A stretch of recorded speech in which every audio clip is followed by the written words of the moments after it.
चलतु आज आम बनवा प्रॉन्स चिली। आपण भी निहाते घरे ट्राए करंतु, बहुत टेस्टी, बहुत आपण भी तैयारी करेंगे। जो छोट आनीपारती बड़, मु आज मार्केट जाइली, बहुत बड़ बड़ प्रॉन्स देखिली तो मुझे नहीं आसली। मुझे भाविली कौन रोषे करी दीटार तो किसी हेनी, भाविली प्रॉन्स चिलीटा करदेवी। बहुत टेस्टी अच्छे।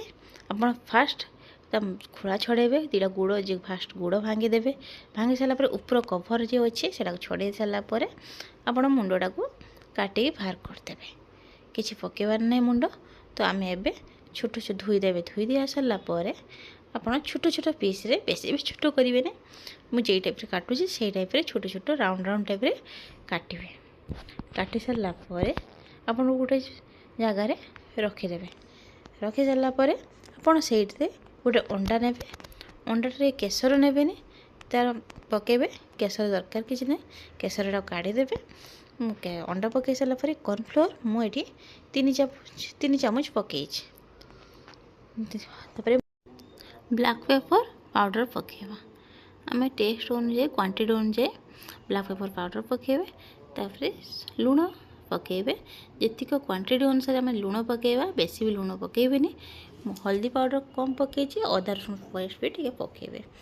आमको भल टेस्ट आसो। अदा रसुण पेस्ट टे पकेबा, भलसे गोलैदेवे। गोलै सारापर मुझे रेड कलर गोटे कैप्सिकम नहीं, गोटे ग्रीन कलर कैप्सिकम नहीं।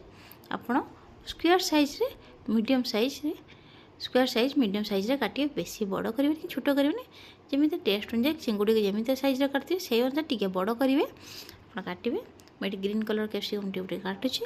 मुझे फाड़े गोटे फाड़ा नहीं, बहुत कम अच्छे क्वांटिटी अनुसार आप कैप्सिकम भी यूज करेंगे।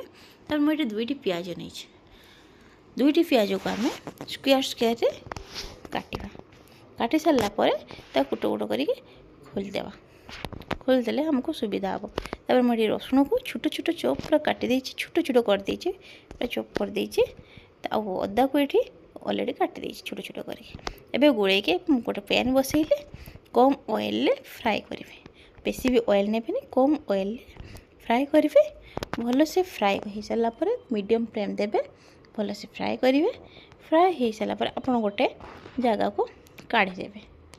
देखिए रेड कलर ब्राउन कलर टी आसीज तो काढ़ीदेवे। देखिपे आपड़ भी घरे सेमती रेड कलर फ्राए हुए। आपड़ छोट चिंगुड़ी भी मीडियम साइज चिंगुड़ी नहीं पारे कि बड़ साइज चिंगुड़ी नहीं पारे।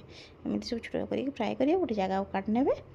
देखिपे कि सुंदर देखा। तापर आम से पैन रे कम ऑयल जो अच्छे से ऑयल रे आम ये गोटे शुखिला लंका नवा। शुखिला लंका को 2 फाड़ कर पकईदेव। छोट छोट रसुण को जो काटिक रखिले से रसुण को पकेबा। अदा को छोट छोट पूरा चॉप करदेवे। करके फ्राए हो सारापर आम पियाज को जो काटिक रखा से पियाज को एबे पकेबा। टी फ्राए हो पुणी आम कैप्सिकम को काटिक रखा और फ्राए करदेवा। भल से टी फ्राए हो सारापर देखिए टी भल टी फ्राए होगला आम से सॉल्ट पकेबा।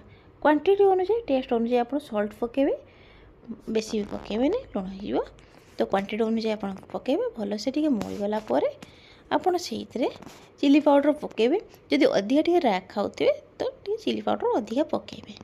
मुझे सोया सॉस यूज करना, हेल्थ पाई बहुत खराब। एवं मुझे सोया सॉस यूज करना, मुझे मैगी टमाटो सॉस यूज कर। आपड़ भी भल सॉस यूज करूँ। मुझे टमाटो सॉस पकेली, तापर मुझे ग्रीन चिली सॉस पकेबी। राग अनुसार आप बेसी पकईपर पाइबे। पकई सारापर भल से गोलैदेवे। गोले घाटी गोले सारापर आपड़ जो प्रॉन्स टी को भाजिक रखिथे से प्रॉन्स टी को पकेबे। भल से फ्राए हो। फ्राए हो गला ब्लैक पेपर पाउडर आपड़ पकईदेवे। पकईकी पुणी भल से गोलैदेवे। गोले दे सारापर आपड़ से कॉर्नफ्लोर को 2 चामच पानी देकी भल से पानी दे गोले सारापर पकईदेवे।